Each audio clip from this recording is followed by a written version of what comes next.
So I got a little more aggressive this episode. This episode has two parts in it. First, it's me working with Joe on getting him tuned up on a Racecraft. Then he went back in for his second race and put those lessons to use. Alec told me I could have been a little more aggressive, and so in the second race, I tried to deliver. Probably a little bit too much. So we also learned how to handle yourself both on and off track in Racecraft or racing situations. So we're taking you through the next step of the racing journey, your second race and learning about Racecraft. Great. Well, let's do it. What does it take to go from no racing experience to your professional racing license? Joe is a filmmaker and athlete with no racing experience, and Alec, a professional racing driver, is his guide, taking you on a journey from rookie to pro.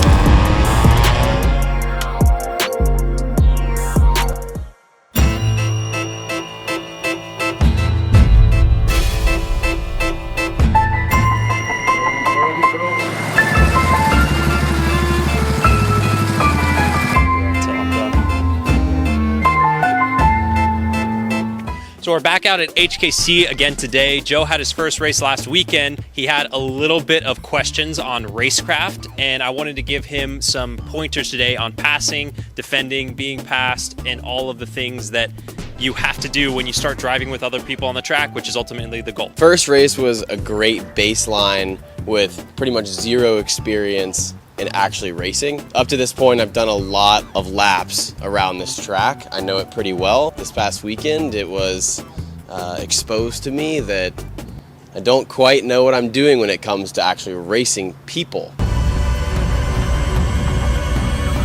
There's still a lot to be found out about it, but it seems like only the tip of the iceberg is actually learning how to drive really, really well. And then the rest of the iceberg is the actual Racecraft. And so I kind of started to realize this is more of a chess match, not just move to move, but multiple moves ahead. You need to be able to drive 100% of your pace, so as fast as you can, but with only 70% of your brain.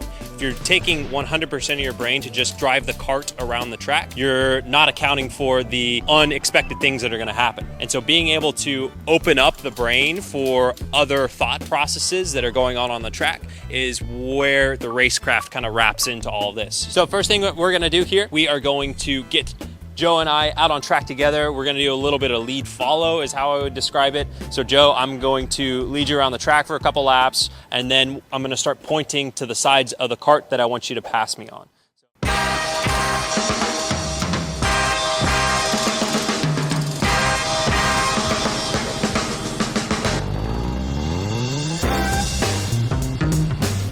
So like going into a turn, before the turn, with enough time for you to be able to pass, I will point to the side that I want you to pass me on. Typically it's going to be the inside of the corner. And what I want you to do is do your best pass.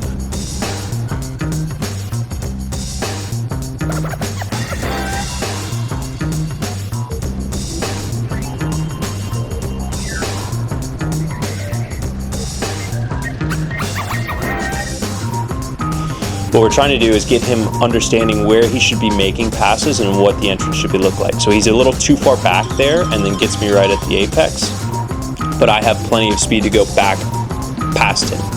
So I'm trying to get him to understand what a pass should look like and how it feels to like roll speed through the corner and actually make the pass on the person. So here, pointing him to the side that I want him to pass me on, trying to get him to get the speed up, make the pass happen in the apex, and complete it by the exit of the turn.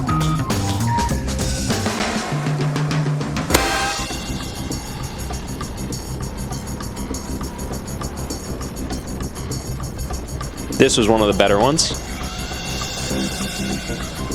but still he had a big slide in the middle of the corner, so it forced him to slow down more and allowed me to carry the speed around the outside.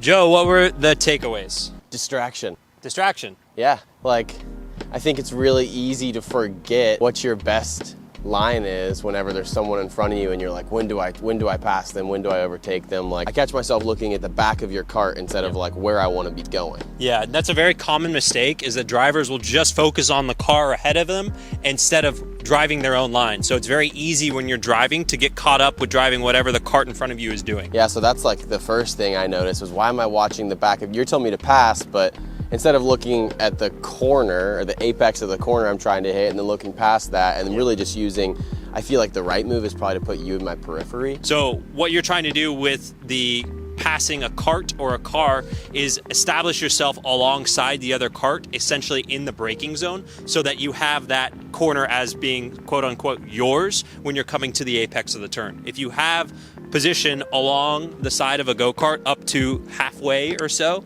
when you're coming to the apex of the corner, that is essentially giving you control of the apex and how you accelerate out of the turn. What you're doing is like a pseudo dive bomb. It's not exactly a dive bomb because you're not coming from like 5 car lengths back, but it's like you're just going straight for the apex, and then that hurts your exit. So every time that you went to pass, most times, I was able to just outdrive you around the corner because you didn't get the apex. I just passed you for a brief moment, but that sacrificed my exit speed. Exactly. Okay, should we try it again?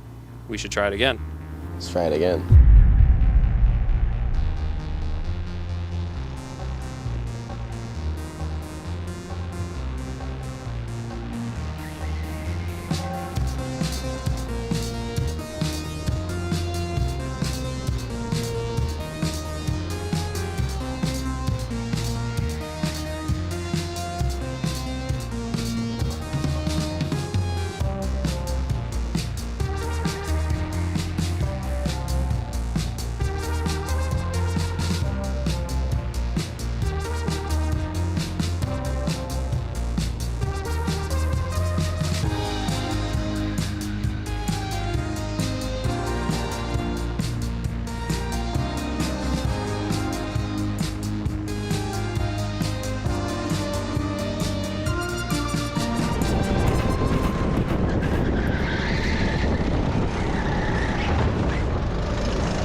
You're overdriving.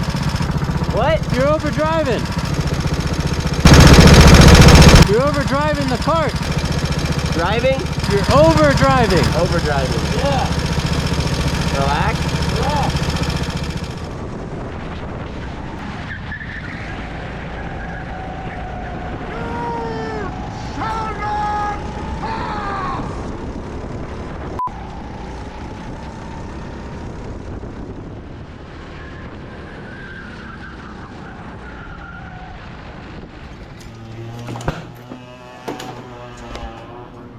So fun. It's so fun. Okay, we're getting better, making progress. One of the points that I think you're still working on, what you said, is being comfortable going wheel to wheel. And that's why these things are great, because like we've bumped a few times wheel to wheel, right? And nothing really happens to the car. What you're not doing now is controlling your speed. It's like you get to the apex and you're like, I'm here. And then you kind of forget what the rest of it is. So you've got to be thinking those couple more steps ahead of what happens when you get all of a sudden next to someone and how you're going to drive the cart through the exit of the corner. Because when you're making a pass, I don't know about this. So when you're making a pass, you're the one that needs to be in control of what's going on. You're still in the back seat, kind of like, oh, what do I do now? So that's what's happening, is you're not planning to do something after you get up next to someone. I have my eyes down, metaphorically speaking. Sure, yeah. You need to be like, once you get that opportunity to go, you need to be thinking, okay, how am I going to get my best exit out of here, regardless of what this person's doing? That make sense? Yeah. Yeah. Yeah. Hey, while you're here, subscribe. Check, check. I slept all the way through the night last night for the first time this week, which was incredible. I feel well rested, which is nice. And I've got my second race today. It's a beautiful day outside. Hey, always working hard, I just got it in my jeans. Think so much, I think my brain is burning calories. I'm mostly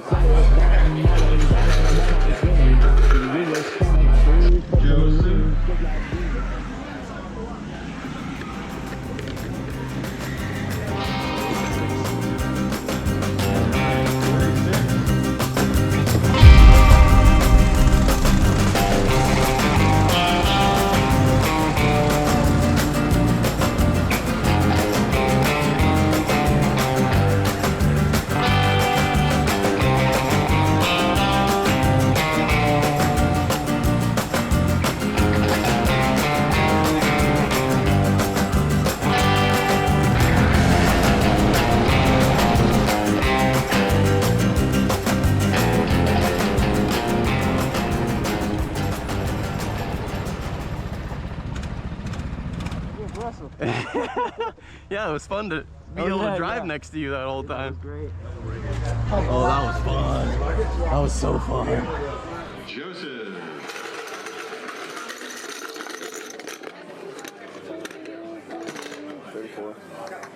34.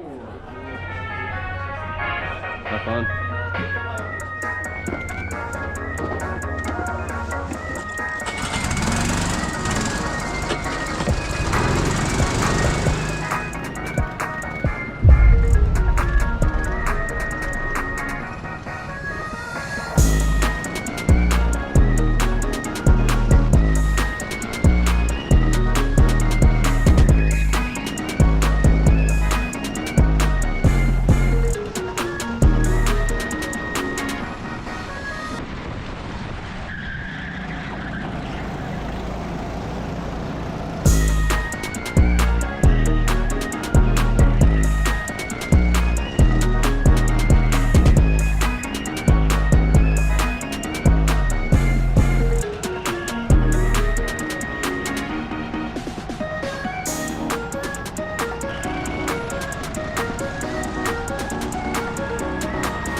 Overall, how did you think that you drove in the pre-final?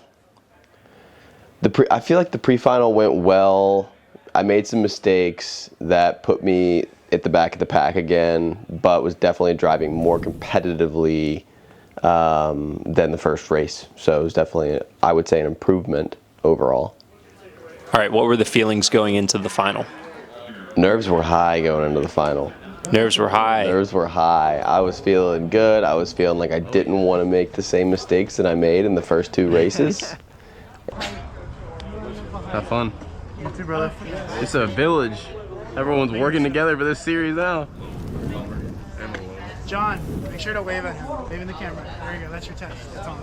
But right here is an important moment. I established on the first race that before every time that I got in the cart that I was going to take 4 deep breaths. And this is really just a presence routine because my heart's beating, I'm a bit stressed.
All right.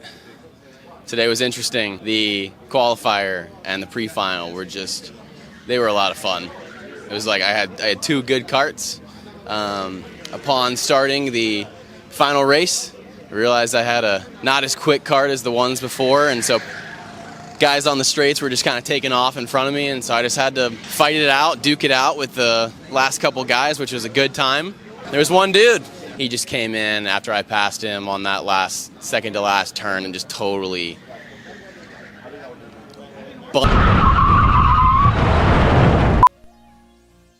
on the drive home, I had some thoughts. I had some reflections on this race. Other than it being a little bit frustrating, I had some thoughts about that frustration, and I think with sports like this that are competitive with other people, it's important to take out all the possibility of putting blame on things other than yourself.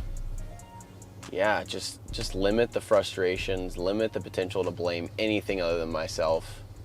That's the strategy moving forward. Like, no blaming the equipment, and if you're blaming the equipment, can change it. I think it's important to feel competitive early on. That way you don't lose that spark, that desire to go win. So it's time to win some races. Catch me in the coop like it's 1992. Had to go and drop the roof just to show you what it do, man. Does this cart have a name? You can't ride on a horse with no name. You can name it then. I can name it? Sure. I think an adequate name for this is... This is a part of the journey. Part of the journey. You gotta get your hands dirty. Stay on track on the exit. I'm nervous that you're gonna cut me